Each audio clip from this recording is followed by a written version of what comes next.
కలల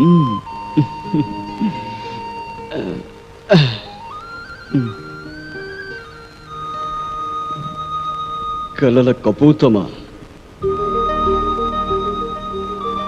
నిన్నటి ఎండలో తిరిగింది నువ్వైతే నా మనసుకు చెమడ పట్టింది ఎందుకు?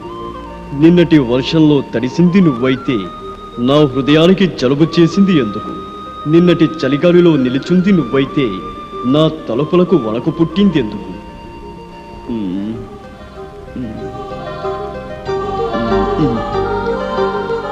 నువ్వు నడిరాత్రి కలవా, నడిసంద్రపు అలవా, నడిసొచ్చిన శిలవ, ఎవరని నిన్ను పిలవను, ఎలా నా ప్రేమను తెలపను?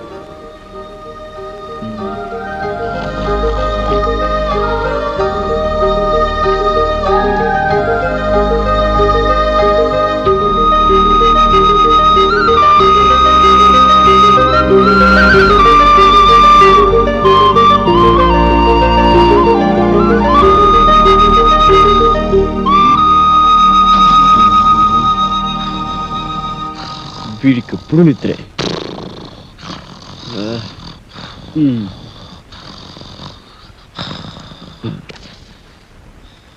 రేపు ఉదయం వెన్నెలను కలుస్తాను. నా గుండె గొడును విన్నవించుకుంటాను. ప్రేమలో విజయం సాధిస్తాను.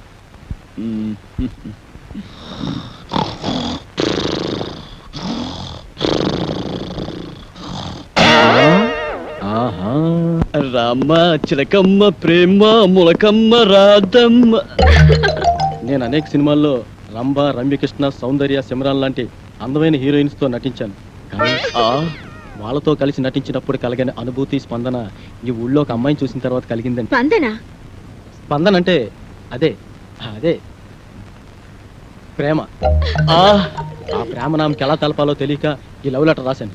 రాస్తే ఇచ్చేయండి. ఇది మీకు ఇచ్చి నాకా? మీకంటే మీకని కాదు, ఈ లెటర్ మీ చేత చదివించి మీ అభిప్రాయం ఏంటో తెలుసుకుందామని. సరే, అదేదో మీరే చదవండి. కలల కపోతమా, నిన్నటి ఎండలో తిరిగింది నువ్వైతే నా మనసుకు చెమట పట్టింది ఎందుకు? నిన్నటి వర్షంలో తడిసింది నువ్వైతే నా హృదయానికి జలుబు చేసింది ఎందుకు? నిన్ను నిన్నటి చలిగాలిలో నిలుచుంద నువ్వైతే నా తలపులకు వణుకు పుట్టింది ఎందుకు? అమ్మ నట్టు రౌడీ, నేనే ఎక్కడో కాపీ కొట్టి రాసుకుంటే నా దగ్గర నువ్వు కాపీ కొడతావా? ఉండు, నీ పని చెబుతా. ఏ మేరీ పాపా, నన్నా? అయ్య బాబాయ్ బాబాయ్,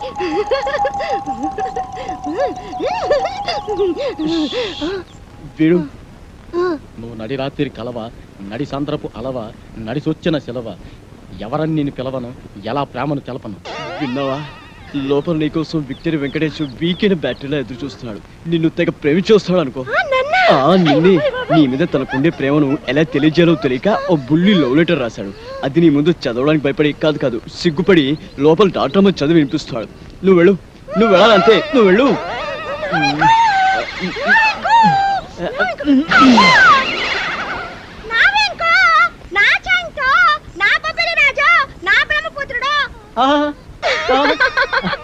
నీకే కాదు, నీ పైన నాకు కూడా బోల్డంత ప్రేమ ఉన్నది.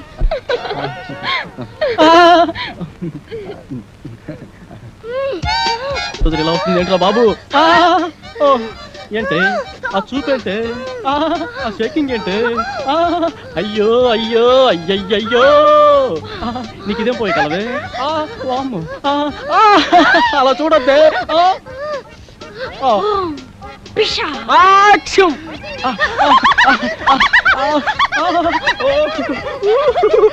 అది రవ్వ కింద పట్టు గులకరాలు లేరుకోవచ్చా? సరే కానీ పక్కకు పోదా పాడు. నేను అలాంటి వాడిని కాదు. అయినా ఎవరైనా చూస్తే బాగోదే. ఇక్కడ ఎవరు లేరు కదా. వదలమంటుంటే సూర్యకాంత్ అని చెల్లెల్లా, కల్పనారాయ్ అక్కలా ఉన్నావు. నా శీలాన్ని దోచుకుని సీమంతం చేసుకోక అత్తో.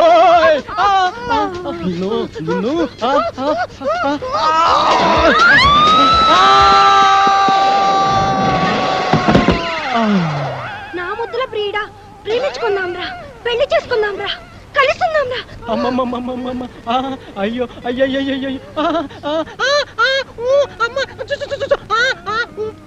అబ్బా కొండపల్లి రాజాలో పాము వచ్చినట్టు నా వెంకి ఎంత బాగా చేస్తున్నాను. పాము వచ్చినట్టు కాదమ్మా, పాము చచ్చినట్టు. నువ్వు నా పైన పడ్డావంటే రోడ్డు రోలర్ కింద పడ్డా అప్పడంలో తయారైపోద్దమ్మా నా పరిస్థితి. అమ్మమ్మమ్మమ్మ రావద్దమ్మా, అబ్బబ్బబ్బబ్బ రావద్దమ్మా.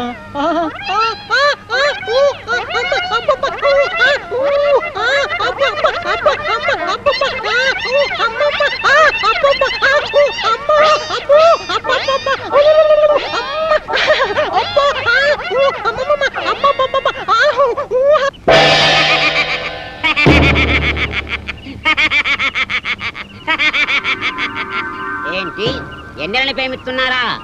అయినా ఆకాశంలో జాబిలమ్మని ఉన్నమరైతులు ఎన్నెలని ప్రేమించందెవరు కృష్ణబాబు? నేను ప్రేమిస్తున్నది ఆకాశంలోని వెన్నెలని కాదు బాబాయ్, డాక్టర్ వెన్నెలమ్మని. ఆ? భలేవారండి, మీరు మతుండే మాట్లాడుతున్నారా? మనసుండే మాట్లాడుతున్నాను. ఇదిగో ఇలాగే ఓ ప్రేమ పిచ్చడా వెనకాల పడితే కత్తుల నరసింహారెడ్డి వాడి కాలు తీసేశాడు. కాలే కాదు, నా శరీరాన్ని ముక్కలు ముక్కలుగా నరికినా ప్రతి ముక్కలోనూ ఆమె ప్రతిరూపమే కనబడుతుంది. నాది పవిత్ర ప్రేమ.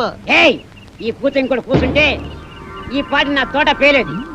మీరు నా పేరుడు హీరో కనుక వదిలేస్తున్నా. అయినా డాక్టర్ అమ్మా లవ్లో లటక్కున పడే మనిషి కాదు, కానీ ఓ చిన్న వీక్నెస్ ఉంది. ఇప్పుడు ఇప్పుడు నా అభిమానం అనిపించుకున్నావు. ఆనందంగా చెప్పు, ఆటోగ్రాఫ్ ఇస్తా. ఆ డాక్టర్ అమ్మకి ఆ ఏడుకొండల సామెట మహాపానం. రోజు గుడికెళ్ళి ఆయన దండం పెట్టాకే హాస్పిటల్కి వస్తుంది. నువ్వు టెంకాయ తీసుకొని ప్రత్యక్షమవు. ఆ ఎన్నెలమ్మ తుంబ బంకలా నీ కతుక్కపోతుంది.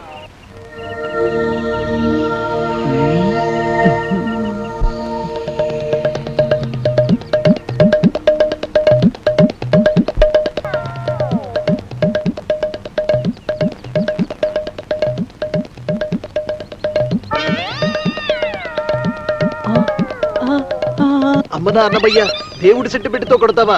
గుడ్డు నీ పని చెప్తా. రేయ్, అన్నమయ్య గెటప్పులో అమ్మాయికి లైనేస్తావా? ఆగరా కిల్లర్, ఆగు. రేయ్. రేయ్, నీ పని చెప్తా. రేయ్. ఆగరా, రేయ్.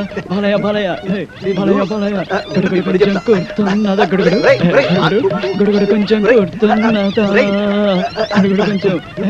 పట్టుకుంటే అయిపోయావరా? నీ పని అయిపోయినట్టే ఈరోజు.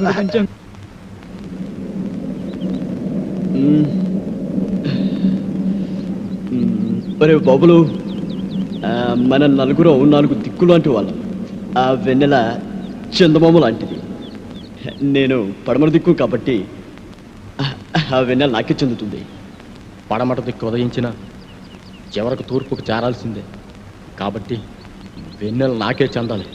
రేయ్, మీరు తూర్పు పడమర లాంటి వారు, నేను ఉత్తరాన హిమాలయ పర్వతం లాంటి వాడిని కాబట్టి వెన్నెల చల్లదనం నాకే సొంతం. ఒరే ఒరే, మీ ముగ్గురు కలిసి దక్షిణాన్ని దాచేస్తున్నారు. సముద్రం అంత విశాల హృదయం ఉన్నవాడిని, అందగాడిని. వెన్నెల నాకు చెందటమే న్యాయం. ఆ చందమామ కోసం 4 దిక్కులు పోటీ పడితే ఉప్పెనలు ఉపద్రవాలు వస్తాయిరా. కాబట్టి ఓ పని చేద్దాం, ఓటింగ్ సిస్టమ్ పెడదాం. ఆ అమ్మాయి ఎవరితో డిసైడ్ చేసుకో. ఓటింగ్ సిస్టంలో ఎవరి ఓటు వాళ్లే వేసుకుంటే కథ మళ్ళీ మొదటికే వస్తుంది. అంతెందుకు, నువ్వు మజ్ను సినిమాలో రజనీని త్యాగం చేసినట్టు నువ్వు నా కోసం వెన్నెల త్యాగం చేయరా. నువ్వు నాకు మంచి మిత్రులా మిగిలిపోతావు. నువ్వు ప్రేమ సినిమాలో రేవతిని త్యాగం చేసినట్టుగా వెన్నెలను త్యాగం చేయొచ్చు. ఒరేయ్, నువ్వు ఆరాధన చిత్రంలో సుహాసిని వదిలిపెట్టినట్టు ఈ వెన్నెలని నాకు వదిలిపెట్టావంటే నేను చాలా హ్యాపీ ఫీల్ అవుతారా? మూపగోపాలుడు, ముద్దుల కృష్ణలోలా ఇద్దరుంటే గానీ నీకు నిద్ర పట్టదుగా. ఈ సింగిల్ వెన్నెల్ని నాకు వదిలే బాలయ్య. ఒరే, మనం ఉండేది నలుగురం. నాది నాది అంటూ ఒక అమ్మాయి గురించి పోటీ పడే కంటే నిర్ణయాన్ని ఆ అమ్మాయికే వదిలేద్దాం. ఆ అమ్మాయి ఎవరిని ప్రేమిస్తుందో వాడే అదృష్టవంతుడు.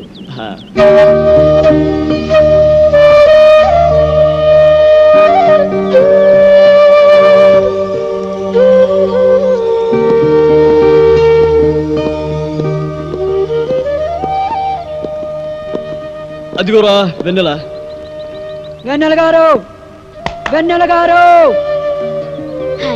ఇక్కడున్నారా? మీకోసం భూగోళం అంతా వెతుకుతున్నాం. ఎందుకు? మీకు మాకు ఆరాధన కలిగించే హ్యాపీ న్యూస్ చెప్దామని వచ్చాం. సారీ అండి, హ్యాపీనెస్ ఎంజాయ్ చేసే మూడు నాకు ఇప్పుడు లేదు. అంత కష్టం ఏమొచ్చిందో మీకు? నాకు కాదు, ఈ పల్లె తల్లికి వచ్చింది. పల్లె తల్లిక అవును, రేపే ఈ ఊళ్ళో జాతర. ఈ ఊరి ఆచారం ప్రకారం ఏడాదికోసారి ఇక్కడ జాతర జరుపుతారు. ఈ జాతర జరపకపోతే ఏదో కీడు జరుగుతుందని ఇక్కడ ప్రజల నమ్మకం. కీడు గురించి ఎంత నిజమో కానీ ఇక్కడ కీచక నాయకులకు వారి అధికార దాహానికి ఈ జాతర ఓ క్రీడాక్షేత్రం అయిపోయింది. జాతర వస్తుందంటే చాలు పల్లె తల్లి భయంతో వణికిపోతుంది. ఎంత రక్తపాతం జరుగుతుందో, ఎన్ని తలలు నేల కొరుగుతాయో, ఎందరు తల్లుల నల్ల పూసలు నేల రాలుతాయో. ఊరందరి గురించి మీరొక్కరే బాధపడ్డం దేనికండి? ఈ గ్రామాన్ని శాసిస్తున్న ఫ్యాక్షనిజం ఇనుప పాదాల కింద నలిగి నష్టపోయిందాన్ని కనుక. అంటే ఒక జెండా పండుగ నాడు జాతీయ పతాకాన్ని ఎవరు ఎగురవేయాలనే విషయంలో మొదలైన మూర్ఖవదన ముష్టి యుద్ధంగా మారి బాంబుల పుల్లారెడ్డి, కత్తుల నరసింహారెడ్డిల మధ్య జరిగిన బాంబుల దాడిలో ఎంతో మంది అమాయకులు బలైపోయారు. వాళ్లలో నా కన్న తల్లిదండ్రులు, నా తోబుట్టువులు కూడా కారిపూడితైపోయారు. మీ బాధ నాకు అర్థమైంది. టోటల్ గా మీ స్టోరీ సినిమా టైప్ లో నా బొరకెక్కింది. బాంబులు పొల్లారెడ్డి, కత్తుల నరసింహారెడ్డి మీ స్టోరీలో విలన్స్. వారిద్దరి కారణంగా మీరు దెబ్బతిన్నారు. వారిద్దరి మీద పగ తీర్చుకోవడమే ఇక క్లైమాక్స్ అన్నమాట. కాదు, నా కోపం వ్యక్తులపైన కాదు, వ్యవస్థ పైన. నేను కోరుకునేది ఫ్యాక్షనిస్ట్ లీడర్ల అంతం కాదు, మొత్తం ఫ్యాక్షనిజం అంతం. ఆ మార్పు కోసమే నా నిరీక్షణ. ఆ మార్పును తీసుకొచ్చే నవయుగ వైతాళికల కోసమే నా అన్వేషణ. ఆ నవయుగ వైతాళికులు మేమవుతాం. యాక్షనిజం అంతం కోసం మేము పోరాడతాం. మేము పోరాడతాం. అవును, పోరాడతాం.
గణాచారి, ఈసారి జాతరలో నరబలుండవు, జంతుబలుండవు. జాతర ప్రశాంతంగా జరిపించు. గణాచారి, జాతర సందర్భంగా ఊరి జనాలందరికీ విందు భోజనం ఏర్పాటు చేయించు. పైసలు నేనిస్తా.